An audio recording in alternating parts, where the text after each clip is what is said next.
নমস্কার, শুভ সকাল বন্ধুরা। কেমন আছেন সবাই? আশা করি সবাই অনেক বেশি ভালো আছেন। আমি অঞ্জনা, মিহিরের মা, আমি অনেক বেশি ভালো আছি। তো ঘুম থেকে উঠেই বইটা নিয়ে বসছি, আপনাদের সাথে ভিডিওটা শেয়ার করতে চলে আসলাম। আপনারা তো জানেনই আমার হাতে তেমন কোনো সময় থাকে না, সবসময় আপনাদের সাথে একই রকম ভিডিও শেয়ার করি। হয় স্কুলে যাচ্ছি, না হলে স্কুল থেকে ফিরছি, মেয়েরকে এসে আদর করছি, এতটুকুই। এর থেকে বেশি কোনো ভালো কিছু আমি আপনাদেরকে দেখাতে পারি না। তো যাই হোক, আজকে পড়তে বসলাম, ভাবলাম এটা একটু আপনাদের সাথে শেয়ার করে রাখি।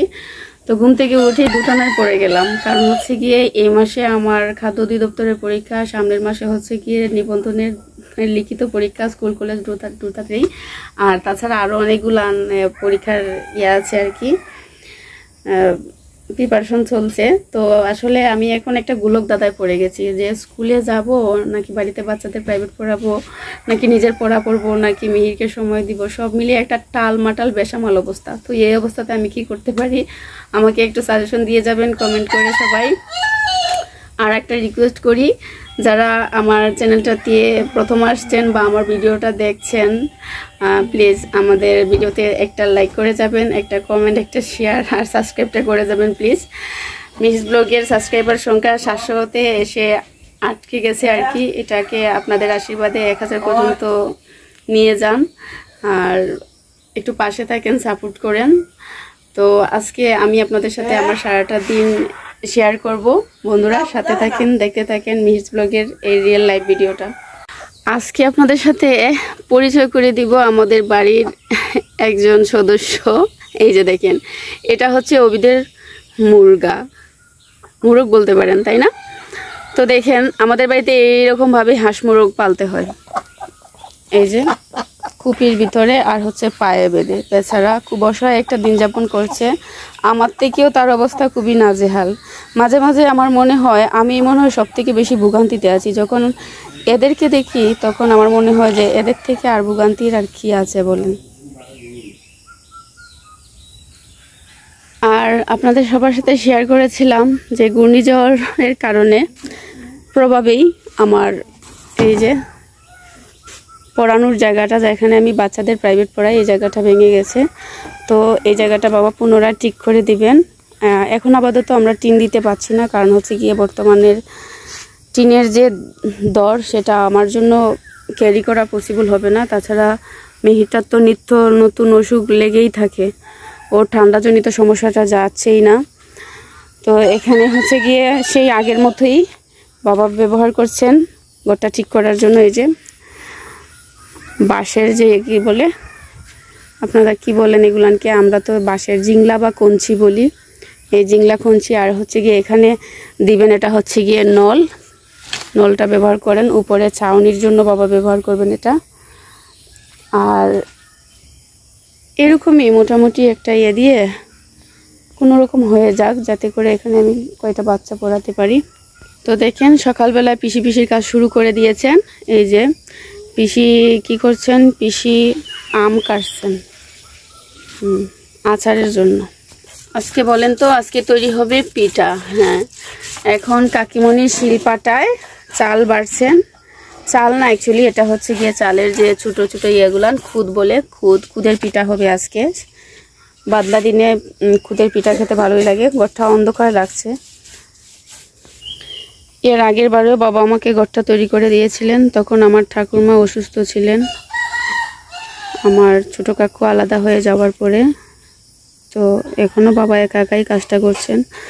কেউ একজন বাবাকে একটু সাথে কাজে সাথ দিলে হয়তো বাবার একটু হেল্প হতো।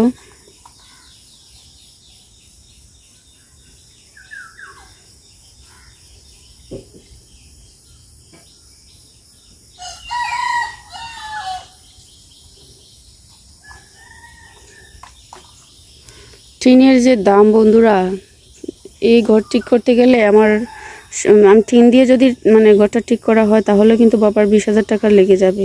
তো আমাদের তো আর এত ইনকাম নেই যে 20,000 টাকা দিয়ে এখানে ঘরটা ঠিক করব। আর হচ্ছে এখানে আমি কয়টা স্টুডেন্টই বা পড়াতে পারি? ওই একটা বেচে 5 জন, এত বেশি না আগের মতো। তো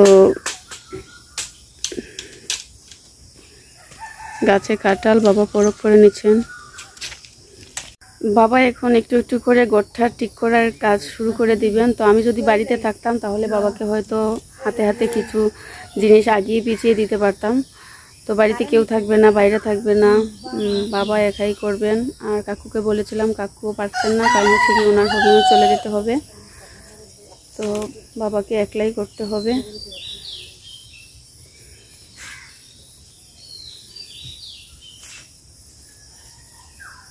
আর আকাশের অবস্থাটাও কিন্তু ভালো না, আকাশটা দেখেন, আকাশের অবস্থাটাও কিন্তু ভালো না। আকাশটা অনেক মেঘলা, অনেক মেঘলা আকাশটা।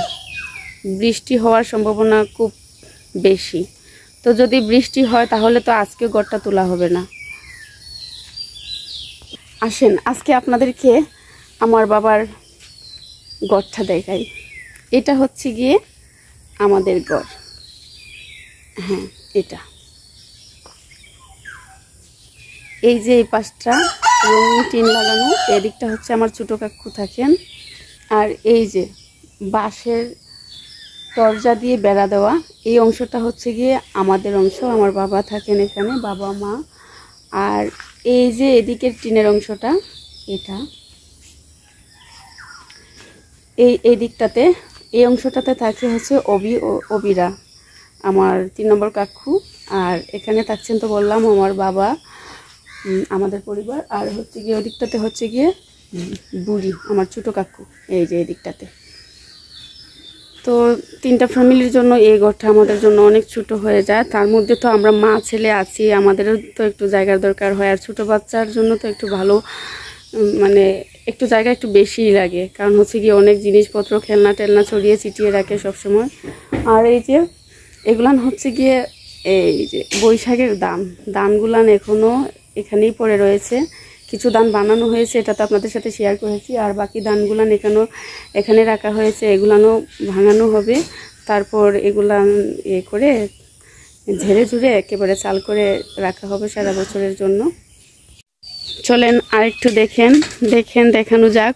স্কুলে যাওয়ার আগ পর্যন্ত আপনাদের সাথে শেয়ার করি। বাবা আসলে ঘরটাতে হাত দিলেন, ভগবান কৃপা করলেন, ভগবান আশীর্বাদে জানি ঘরটা জানি মোটামুটি রকমভাবে দাঁড়িয়ে যায়, যাতে করে অন্তত বৃষ্টির পানিটা না পড়ে বাচ্চাদেরকে পরে এখানে বসাতে পারি। তো ওদেরকে আমি তেমন কোনো ফ্যাসিলিটি দিতে পারি না, এখানে আমি কোনো ফ্যান ট্যানেরও ব্যবস্থা করতে পারি না। তো যাই হোক, আশীর্বাদ রাখবেন সবাই, জানি ঘরটা দ্রুত শুরু হয়ে যায়, কাজ শুরু হয়ে যায়। আর আমিও বাচ্চা পড়ানো শুরু করতে পারি, ওদেরকে পড়াই, ওরা আসলে পরে ওদেরকে উঠানের মধ্যেই পড়াই।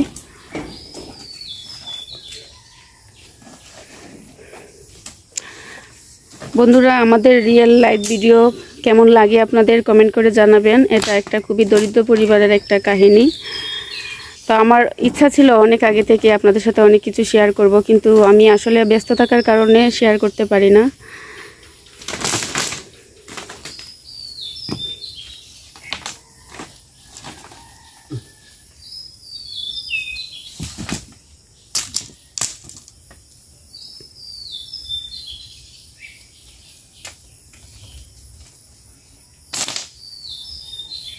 সরাইতাম বাবা এগুলান।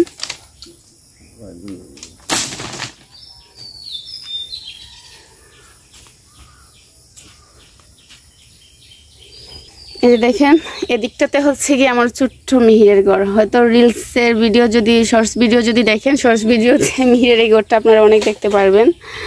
এটা প্রথমে আমি ছন দিয়ে বানিয়ে দিয়েছিলাম, বন দিয়ে, খড় দিয়ে, তারপরে এটাকে রিমুভ করে দিয়েছি। এই ঘরটা বাবা ঠিক করার পরে মিহিরের ঘরটা ঠিক করে দিব। আমার ছেলে এখানে খেলে।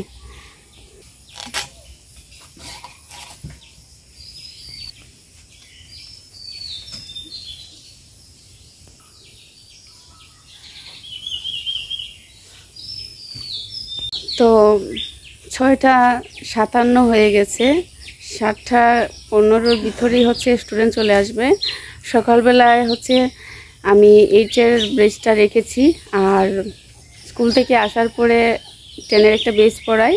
তারপরে হচ্ছে গিয়ে প্রাইমারির ছোটো ছোটো বাচ্চা, ওদেরকে একটু পড়াই। তো এখন যেহেতু ওরা চলে আসবে, এখন আমি আর ভিডিও শ্যুট করতে পারবো না। এই যে দেখেন, প্রত্যেকটা কাজেই কিন্তু সময়ের দরকার আছে, সময় দিতে হবে। সফলতা সাথে সম্পর্ক হচ্ছে সময়ের সাথে সফলতার সম্পর্ক। আপনি কোনো কাজে যদি যথেষ্ট সময় দিতে না পারেন, শ্রম দিতে না পারেন, তাহলে সেই কাজে কখনোই সফলতা আসবে না। তো আমি রিকোয়েস্ট করব, যারা আমার মতো আছেন, সিঙ্গেল মমি বলেন বা নিজের বাচ্চার দায়িত্ব নিজে নিয়েছেন এরকমই বলেন, তো আপনাদেরকে বলবো, যদি আপনাদের কাছে একটা মোবাইল ফোন থাকে বর্তমান সময়ে, শুধু শুধু অন্যের ভিডিও দেখে নিজের সময়টাকে নষ্ট করবেন না। যদি আমার মতো আপনারা এতটা ব্যস্ত না হয়ে থাকেন, নিজের পড়াশোনা, চাকরির জন্য পড়াশোনা, টিউশন পড়ানো, প্রাইভেট পড়ানো বা মোটামুটি এরকম একটা স্কুলে টিচ করা, এরকম যদি কোনো কিছু আপনাদের মানে করতে না হয়, শুধুমাত্র অন্যের উপরে ডিপেন্ডেন্ট হয়ে বসে থাকবেন না। আজকে একটা ইউটিউব প্ল্যাটফর্মে একটা চ্যানেল খুলুন, একটা ফেসবুকে পেজ খুলুন এবং নিজের রিয়েলিটিকে তুলে ধরার চেষ্টা করুন। হ্যাঁ, ঘরে বসে আজকে আমরা একটু যদি শ্রম দেই, তাহলে ঘরে বসে আমরা নিজেদের জন্য, নিজের বাচ্চার জন্য অনেক কিছু আমরা করতে পারি। আমাদেরকে কারোর উপরে আমাদেরকে নির্ভর হয়ে থাকতে হবে না, এটা আমি মনে করি। আর আপনি যখন কোনো কাজ শুরু করবেন, দেখবেন বিভিন্ন দিক থেকে আপনাকে বিভিন্ন মানুষ বিভিন্ন ধরনের কথাবার্তা বলবে, সেটা আমাকেও বলছে, আমিও শুনছি। আর আমি যখন 2016 সালে আমি কিন্তু একটা কিন্ডারগার্টেনে আমি কাজ শুরু করি বিয়ের আগে। তো যখন আমি কিন্ডারগার্টেনে ঢুকলাম, তখন আমাকে নিয়ে মানুষ অনেক সমালোচনা করলো, আমি পড়াশোনা করছি কেন কিন্ডারগার্টেনে ঢুকলাম। তারপর কিন্ডারগার্টেনে 7-8 মাস চাকরি করে আমি একটা স্কুল অ্যান্ড কলেজে, মানে একটা ভোকেশনাল স্কুল অ্যান্ড কলেজে আমি চাকরি করি 2017 সাল থেকে 21 সাল পর্যন্ত, 5 বছর। তারপরে মিহির পেটে আসার জন্য আমি মাতৃত্বকালীন ছুটিতে ছিলাম। ওই সময়টাতে আমার লাইফে একটা বড় ধরনের একটা স্টোরি ঘটে যায়, সেটা আপনাদের সাথে শেয়ার করব। যাই হোক, বিধির বিড়ম্বনাই হোক আর যে কোনো কারণেই হোক, তারপরে আমাকে আবার পুনরায় একটা কাজের জন্য হন্য হয়ে ছুটতে হয়। তো এখন আমার একটাই টার্গেট, যে আসলে আমি কারো কাছে হাত পাতবো না। আমাকে বাঁচতে হবে, আমার সন্তানের জন্য বাঁচতে হবে, তার জন্যই আমার একটু প্রচেষ্টা। যাই হোক, আমার একজন সহকর্মীর মাধ্যমে, মানে আমি কি বলবো, ওনাকে মহানুভব প্রদর্শকই আমি বলবো, ওনার মাধ্যমেই হচ্ছে গিয়ে আমি পুনরায় আবার আরেকটা কিন্ডারগার্টেনে ঢুকি। তো আমি যদি চিন্তা করতাম যে আমি আগে হাই স্কুলে চাকরি করছি, এখন কিন্ডারগার্টেনে করব না, তাহলে কিন্তু আমাকে বা আমার বাচ্চাকে কেউ সাহায্য করতো না। আমার বাচ্চাটার কিন্তু লাঞ্চের সমস্যা। তো আমি যেভাবেই হোক আমার অবস্থান থেকে, ভগবানের আশীর্বাদ নিয়ে আমি যেভাবেই হোক আমি আমার অবস্থান থেকে লড়াই করে যাচ্ছি। তো মায়েরা আসলে কখনো ভীতু নয়, মায়েরা কখনো নিজেদের মানে উচ্চ বিলাসিতার কথা চিন্তা করে বা নিজেদের দিকটা চিন্তা করে কখনোই বাচ্চাদেরকে মানে এর দিকে ঠেলে দেন না, বিপর্যয়ের দিকে ঠেলে দেন না। ভগবান চাইলে, আমি এটা মনে করি। আজকে আমি প্রথম কাজটা শুরু করেছিলাম কিন্ডারগার্টেন দিয়ে, মাঝে আমি একটা হাই স্কুলে 5 বছর টিচিং করেছি। ওইখানে যে কোনো একটা কারণ ঘটেছে, আমি ছুটিতে ছিলাম, ছুটি থাকাকালীন সময়ে যাই হোক আমার কাজটা রিফিউজ হয়েছে। তো কী কারণে হয়েছে সেটা একদিন শেয়ার করব। এরপরে দেখেন আমার আবার পুনরায় কাজ করতে হলো, কারণ আমার বাচ্চাকে আমার সাপোর্ট করতে হবে। আমার বাবার পরিবারের অবস্থা তো দেখতেই পাচ্ছেন আপনারা। তো এই অবস্থা থেকে আমি আবার একটা কিন্ডারগার্টেনে গেলাম। তো আমি কিন্তু আমার বাচ্চার জন্য শুধুমাত্র কিন্ডারগার্টেন কেন, আমার যদি মাটি কাটার কাজেও যেতে হয় আমি সেটাও করতে কিন্তু প্রস্তুত, কারণ আমি চাইবো যে আমার বাচ্চাকে আমি সব কিছু থেকে সেভ করতে, তাই না? তো এই জন্য বলি, আপনারা যারা আমার মতো আছেন, প্লিজ এরকম ইউটিউব প্ল্যাটফর্ম বা ফেসবুক প্ল্যাটফর্মে নিজেদেরকে একটু সাকসেস করার চেষ্টা করেন। অন্যের ভিডিও শুধুমাত্র কেন দেখবো, আমরা নিজেদের অবস্থান থেকে নিজেরাও তো কিছু করতে পারি। আর আপনারা যারা বড় বড় ইউটিউবার আছেন, বড় বড় চ্যানেল ক্রিয়েটাররা আছেন, কন্টেন্ট ক্রিয়েটাররা আছেন, আপনারা যদি আমাদের দিকে একটু সুনজর দেন, তাহলে কিন্তু আমরাও কিন্তু একদিন আমাদের চ্যানেল থেকে ভালো কিছু করতে পারবো। তো সেই আশা রাখলাম আর সবাইকে রিকোয়েস্ট করে গেলাম, আমার মতো মায়েরা যারা আছেন, যারা আমরা খুব জীবন যুদ্ধে লড়ছি, আপনারা আমাদেরকে একটু সাপোর্ট করে যাবেন। আমি কারো সিম্প্যাথি পাওয়ার জন্য বলছি না, আসলে হচ্ছে গিয়ে বাস্তবতা বড়ই হচ্ছে কঠিন, এটা আমি অঞ্জনা পড়তে এখন বুঝতে পারছি। তো যাই হোক, ক্ষমা সুন্দর দৃষ্টিতে দেখবেন, আমার জন্য এবং আমার বাচ্চার জন্য আশীর্বাদ করবেন। আমরা যদি খুব তাড়াতাড়ি আমাদের অবস্থার একটা পরিবর্তন করতে পারি। আর আমাদের বর্তমান সমাজে বলেন আর আগের সমাজেই বলেন, হিন্দু সমাজে কিন্তু হিন্দু মেয়েদের অবস্থা তো বুঝে নেই। আগে নাকি এক সময় দেওয়া হতো সতীদাহ প্রথা, হাজব্যান্ড মারা গেলে ওনার সাথে ওনার স্ত্রীকেও দাহ করা হতো। তারপরে হচ্ছে গিয়ে বিধবা বিবাহের কোনো প্রচলন ছিল না, তার জন্য তো অনেক কিছু হয়েছে আগের সময়ে। তো বর্তমান আধুনিক যুগে এসে কিন্তু আমরা মেয়েরা শিক্ষিত হলেও বলেন আর অশিক্ষিত হলেও বলেন, আমরা কিন্তু লাঞ্ছিত বঞ্চিত। আর আমাদের সম্প্রদায়টাতে কিন্তু অবস্টাকলের কোনো শেষ নাই। তো যাই হোক, অনেক সত্য কথা অনেকের কাছে অনেক তিতা লাগতে পারে, অনেকের মনে হতে পারে আমি বিদ্বেষমূলক কথাবার্তা বলছি, ক্ষমা সুন্দর দৃষ্টিতে দেখবেন। আমার মতো মায়েদেরকে একটু সাপোর্ট করলে, আমাদের চ্যানেলটা একটু ঘুরে গেলে, আমাদের ভিডিওটাতে একটু লাইক করলে, একটু একটা কমেন্ট করে দিলে, একটা শেয়ার করে দিলে, একটা সাবস্ক্রাইব করে দিলে হয়তো আমাদের অনেক উপকারী হবে। তো ধন্যবাদ বন্ধুরা, সবাই ভালো থাকেন। আজকের ব্লগ ভিডিওটা এখানেই রেখে দিলাম। ধন্যবাদ।